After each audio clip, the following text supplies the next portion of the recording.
Anlamını yitirmiş, eskitilmiş cümlelerle seni anlatmak zor.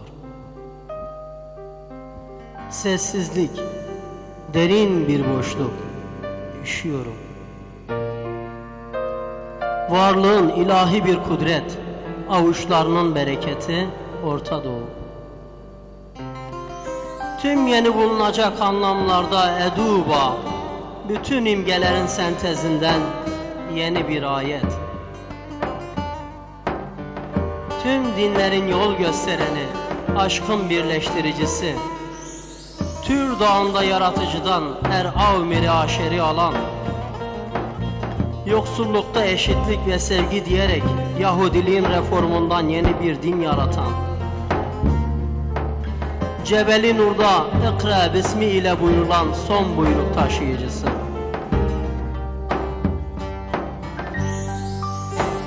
Tüm yeni çağların peygamberi, her tufanda yetişen Nuh, sürekli yenilenen Mesih, kavimleri Tanrı'da birleştiren kadim kitaplar, Zebur, Ahd-i Atik, İncil, Kur'an-ı Kerim.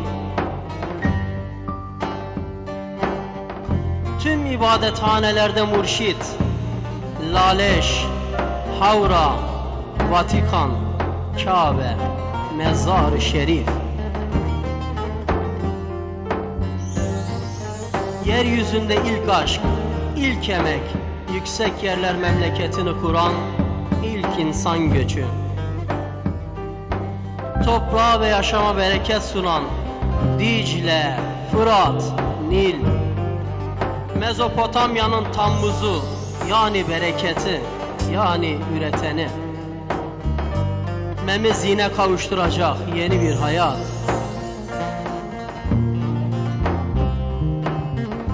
Yol gidenlere bildirici, 12 imam, 12 havari. Hallacı Mansur'a diri diri derisini yüzdürten en elhak. Kerbela'da susuz bırakılan Hüseyin için su içilecek yere giden yok. Henüz birer fidan iken 12 bahçeye varamayan, 14 masum için bahçeler yaratan Rezvan. Torunlarımız düşman önünde bizi mahcup etmesin diyen gözü sürmeli, sakalı kınalı nurani şey. Rom generallerinin sel seferlerine karşılık kırılan testi dökülen sudur diyen Dersim generali. Şivanın tükenmeyen soluğunda Halepçe, Serhad'ın senfonik sesinde acının ezgisi. Asi Ahmet'in hasretinde özlem, cigarası karanfil kokan kirvemde şiir. Amara işaretleriyle bize senin iz düşümünü bırakan Dağ-ı Mecnun'u. Yaşanılabilir bir dünya için haksızlıklara karşı savaşan Hasta la victoria siempre, haydi gidelim diye.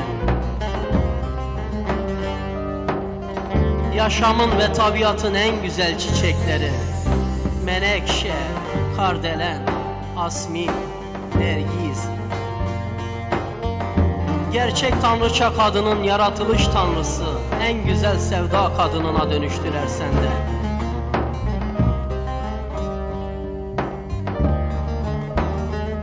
Gözlerinden pınarlar içtiğimiz ilk gün, şekilsiz yüzümüzün ilk çizgileri oluştu. Barışın ve adaletin yolcusu, bizi de kendi yolunda götür dediğimiz, kanun koyucuların tüm bekçileri, Laşşara ve Ursat'ı aranlara mağlup olmayan en güzel insan bakiresi.